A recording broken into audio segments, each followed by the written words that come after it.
Assalamualaikum warahmatullahi wabarakatuh. Jumpa lagi. Kali ini kita udah di pertemuan keempat.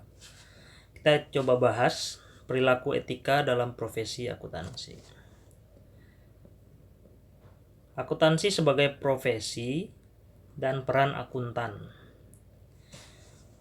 Nah, di sini akuntansi itu memegang peranan penting dalam ekonomi dan sosial. Karena dalam setiap pengambilan keputusan mengenai hal keuangan harus berdasarkan informasi akuntansi. Secara garis besar, akuntan itu terdiri dari 4. Ada akuntan publik, yaitu lulusan akuntansi yang bekerja di sektor publik. Ada auditor, yaitu pemeriksa gitu ya. Kemudian akuntan pemerintah itu lulusan akuntansi yang bekerja di pemerintahan atau sebagai pegawai negeri atau aparatur sipil negara ya sekarang.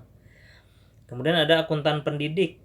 Nah, ini lulusan akuntansi yang bekerja sebagai pendidik atau pengajar. Nah, bagaimana dengan nilai etika seorang akuntan?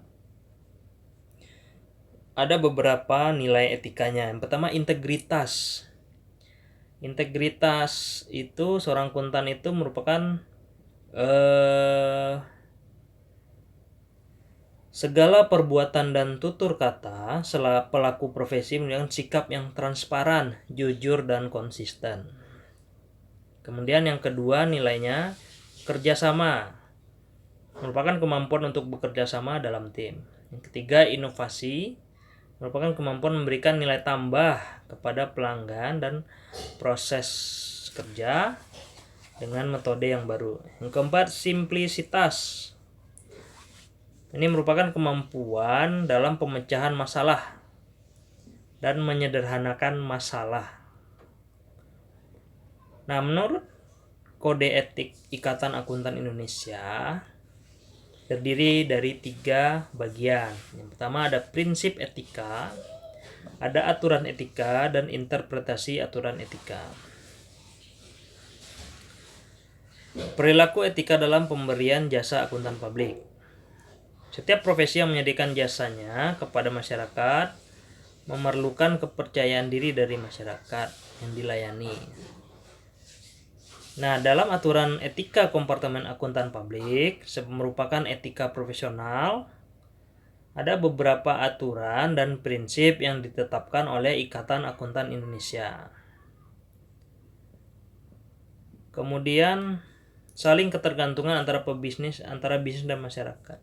Nah, tidak bisa kita pungkiri bahwa ada hubungan saling ketergantungan antara bisnis dan masyarakat. Pertama, hubungan antara bisnis dengan konsumen atau pelanggan.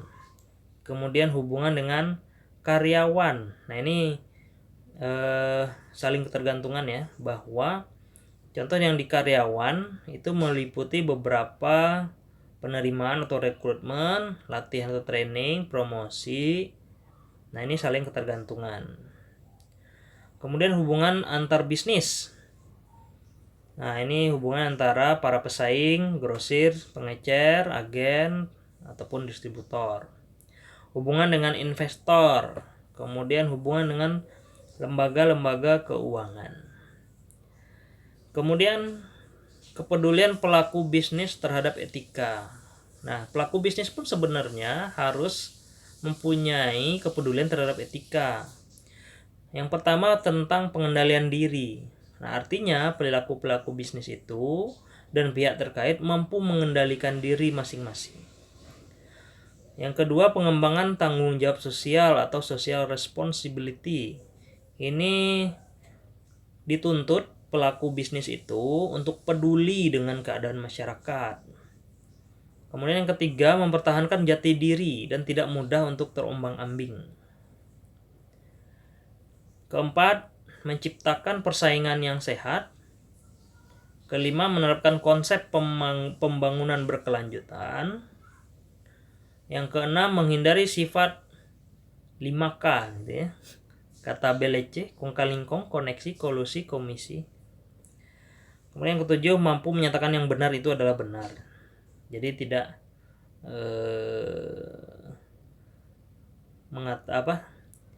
Ya jujur lah intinya. Oke, itu untuk pertemuan keempat. Sekian dari saya, terima kasih. Mohon maaf apabila ada yang salah. Sampai ketemu di pertemuan berikutnya.